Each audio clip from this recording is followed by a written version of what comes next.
بسم اللہ الرحمن الرحیم۔ السلام علیکم ورحمۃ اللہ وبرکاتہ۔ جب تقدیر میں سب کچھ لکھا ہوا ہے تو تدبیر کی کیا ضرورت؟ پہلے میں نے جو ویڈیو بنائی تھی وہ کہتا تھا کہ جب تقدیر میں جنت اور جہنم لکھ دی گئی ہے تو عمل کرنے کی کیا ضرورت؟ اب یہ ہے کہ جب تقدیر میں سب کچھ لکھا ہوا ہے تو تدبیر کی کیا ضرورت؟ تدبیر کرنا، اسباب، اور یہ تقدیر عجیب و غریب عقیدہ ہے، سمجھیں، جو اللہ تعالیٰ نے ہر صاحب ایمان کو عطا فرمایا ہے، اور اس عقیدے کو صحیح طور پر نہ سمجھنے کی وجہ سے لوگ طرح طرح کی غلطیوں میں مبتلا ہوتے جا رہے ہیں۔ عقیدے کو صحیح سمجھا نہیں جا رہا۔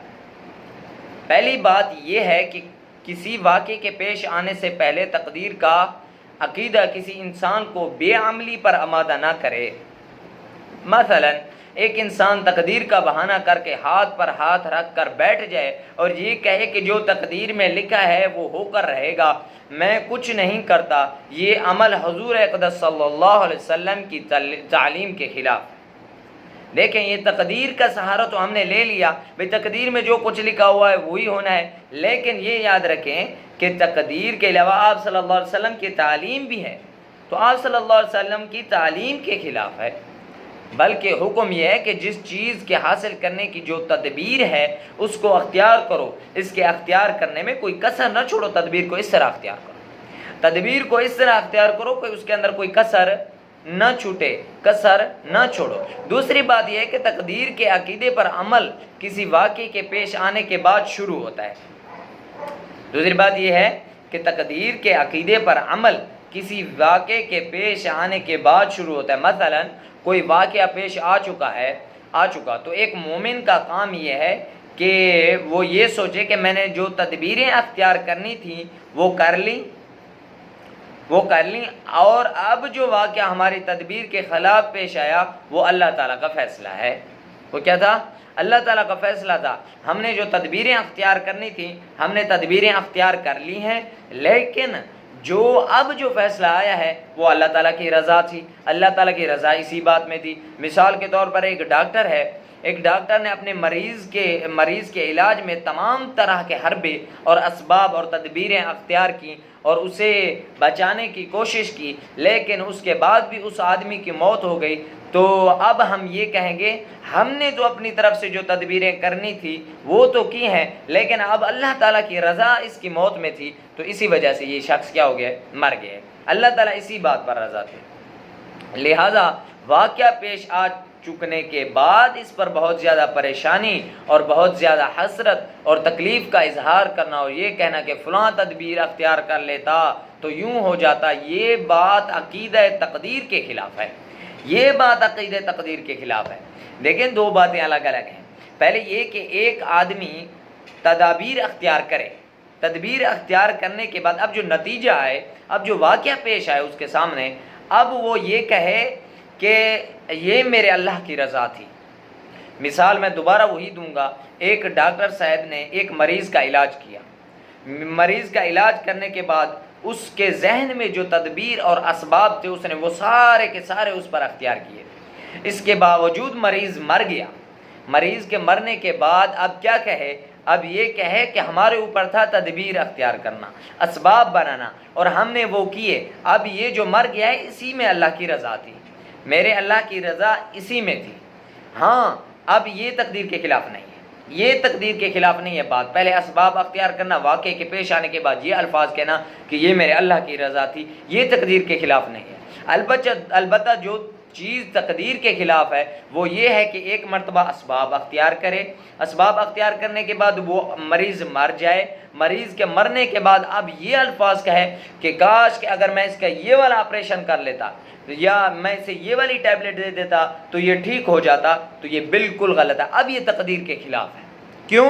کیونکہ اللہ تعالیٰ کا فیصلہ آ چکا ہے، اور اس کے اوپر آپ اب یہ کہیں کہ میں اگر یہ اس طرح کر دیتا جو یہ بات جاتا، نہیں، کیونکہ اب اللہ تعالیٰ کا فیصلہ تھا، اب اسے مان لیا جائے اور یہ کہا جائے ہمارے ذمہ جو تدابیر تھی ہم نے وہ تدبیر اختیار کی، اب یہ جو بیچارہ مرا ہے اسی میں اللہ تعالیٰ کی رضا تھی۔ اس مرنے کے بعد یہ نہ کہا جائے کہ میں اس کا فلاں ٹریٹمنٹ کر لیتا، یا میں اس کا فلاں علاج کر لیتا، یا میں اس کا فلاں آپریشن کر لیتا تو یہ آدمی ٹھیک ہو جاتا۔ یہ بالکل غلط ہے، یہ تقدیر کے خلاف ہے۔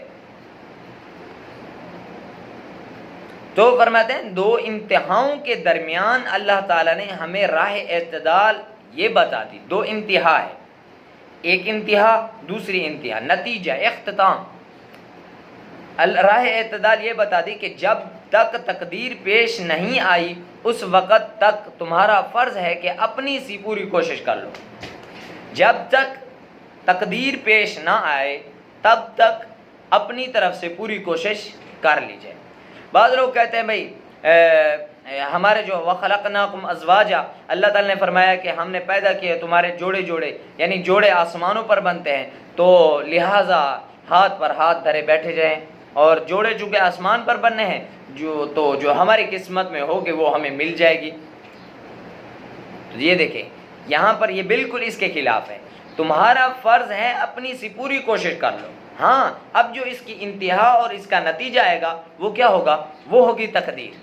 ہم تقدیر کو پہلے گھسیٹ کے لاتے ہیں اور عمل اپنا بعد میں کرتے ہیں.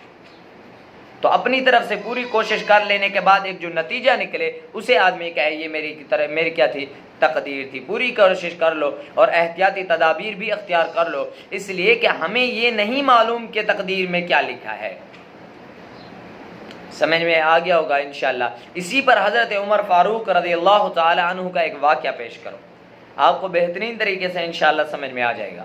حضرت فاروق اعظم ایک مرتبہ شام کے دورے پر تشریف لے جا رہے تھے. راستے میں آپ کو اطلاع ملی کہ شام کے علاقے میں طاعون کی وبا پھوٹ پڑی ہے. یہ اتنا سخت طاعون تھا کہ انسان بیٹھے بیٹھے چند گھنٹوں میں ختم ہو جاتا تھا. اس طاعون میں ہزاروں صحابہ کرام شہید ہوئے. آج بھی اردن میں حضرت عبیدہ بن جراح رضی اللہ تعالی عنہ کے مزار کے پاس پورا قبرستان ان صحابہ کرام کی قبروں سے بھرا ہوا ہے جو اس طاعون میں شہید ہوئے تھے. تو یہ طاعون کی بیماری اس شام کے اندر کیا ہوئی تھی؟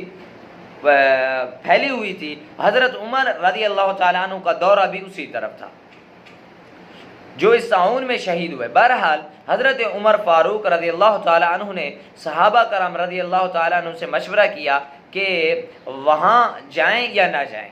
مشورہ کیا کہ کیا ہم وہاں جائیں یا نہ جائیں اور واپس چلے جائیں. اس وقت حضرت عبد الرحمن بن عوف رضی اللہ تعالیٰ عنہ نے ایک حدیث سنائی کہ حضور اقدس صلی اللہ علیہ وسلم نے ارشاد فرمایا ہے کہ اگر کسی علاقے میں طاعون کی وبا پھوٹ پڑے تو جو لوگ اس علاقے سے باہر ہیں وہ اس علاقے کے اندر داخل نہ ہوں. جو لوگ اس علاقے سے باہر ہیں وہ اس کے اندر داخل نہ ہوں، اور جو لوگ اس علاقے میں مقیم ہیں اور وہ وہاں سے نہ بھاگیں بلکہ وہیں رہیں. یہ حدیث سن کر حضرت عمر فاروق رضی اللہ تعالی عنہ نے فرمایا کہ اس حدیث میں آپ کا صاف صاف ارشاد ہے کہ ایسے علاقے میں داخل نہیں ہونا چاہیے، لہٰذا آپ نے وہاں جانے کا ارادہ ملتوی کر دیا.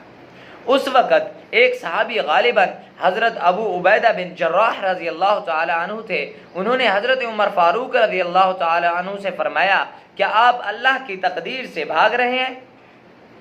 جب حضرت عمر فاروق رضی اللہ تعالیٰ عنہ نے یہ فیصلہ کر دیا کہ شام کی طرف جانا ملتوی، تو اس وقت حضرت عبیدہ بن جراح رضی اللہ تعالیٰ عنہ نے فرمایا کہ آپ اللہ تعالیٰ کی تقدیر سے بھاگ رہے ہیں.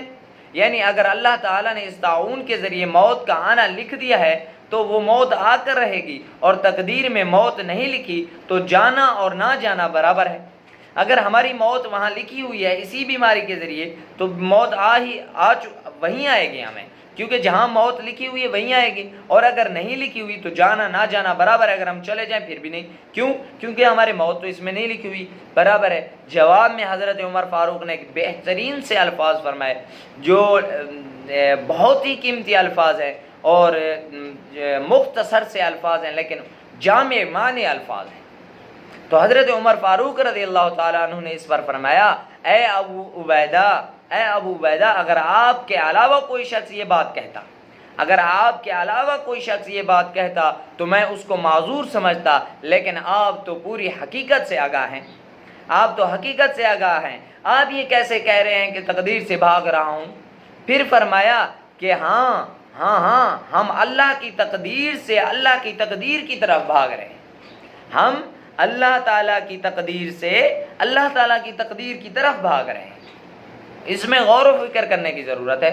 مطلب یہ تھا کہ جب تک واقعہ پیش نہیں آیا اس وقت تک ہم احتیاطی تدابیر اختیار کرنے کا حکم ہے۔ جب تک کوئی واقعہ پیش نہ آئے ہمارے اوپر حکم ہے کہ ہم تدابیر اختیار کرتے ہیں، تو ہم تدابیر اختیار کرتے رہیں گے۔ البتہ احتیاطی تدابیر کو اختیار کرنا عقیدہ تقدیر کے خلاف نہیں ہے، بلکہ عقیدہ تقدیر کے اندر داخل ہے۔ تو تقدیر میں تو لکھا ہوا ہے نا فلاں آدمی نے یہ احتیاطی تدابیر اختیار کرنی ہے اور اس چیز سے بچ جانا ہے، تو تقدیر سے بھاگنا دراصل تقدیر کی طرف جانا ہے۔ تو فرماتے ہیں یہ تقدیر کے خلاف نہیں ہے بلکہ عقیدہ تقدیر کے اندر داخل ہے، کیونکہ نبی کریم صلی اللہ علیہ وسلم نے فرمایا ہے کہ احتیاطی تدابیر اختیار کرو، چنانچہ اس حکم پر عمل کرتے ہوئے واپس جا رہے ہیں۔ لیکن اس کے باوجود اگر تقدیر میں ہمارے لیے طاعون کی بیماری میں مبتلا ہونا لکھا ہے تو ہم اس کو ٹال نہیں سکتے، لیکن اپنی سی تدبیر ہم پوری کوشش کریں گے، ہم اپنی طرف سے پوری کوشش کریں گے۔ البتہ جو تقدیر میں اگر ہمارے اوپر ہمارے لکھی ہوئی ہے موت کے طاعون کے ذریعے آئے گی تو وہ آئے گی، لیکن ہم اپنی طرف سے تدبیریں نہیں چھوڑیں گے۔ کیوں؟ کیونکہ موت کا ڈر نہیں ہے، لیکن آپ صلی اللہ علیہ وسلم کا ارشاد ہے۔ یہ وہ صحابہ سے موت سے نہیں ڈرتے تھے، لیکن آپ صلی اللہ علیہ وسلم کے فرمان کے پاسداری کرتے تھے۔ موت سے ان کا شیوا ہی نہیں تھا موت سے ڈرنا۔ تو انشاءاللہ امید ہے کہ آپ کو یہ بات سمجھ میں آ گئی ہوگی۔ وآخر دعوانا ان الحمد للہ رب العالمین۔